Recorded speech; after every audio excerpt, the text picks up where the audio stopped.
బైబిల్ని ఒరిజినల్గా 3 మెయిన్ లాంగ్వేజ్లో రాశారు. ఒకవేళ మీ లాంగ్వేజ్ తెలిస్తే కామెంట్ చేయండి. మొదటిది హీబ్రూ, రెండవది అరమైక్, మూడవది గ్రీక్ లాంగ్వేజ్. హిబ్రూలో ఎందుకు రాశారు అంటే వాళ్ళ యొక్క original language. Most of the old testament, చాలా వరకు ఓల్డ్ టెస్ట్మెంట్ అంతటిని హీబ్రూ లాంగ్వేజ్లో రాశారు.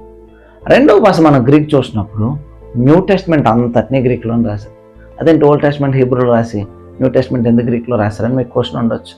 ఇప్పుడు మనం ఇంగ్లీష్ ఎలా అయితే మాట్లాడుతున్నామో ఆ రోజుల్లో గ్రీక్ అనేది వెరీ కామన్ లాంగ్వేజ్. అందువలన గ్రీక్లో న్యూ టెస్ట్మెంట్ అంతనే రాశారు. ఇప్పుడు అరామైక్ కోసం మనం ఆలోచన చేద్దాం. అరామైక్లో ఎందుకు రాశారు?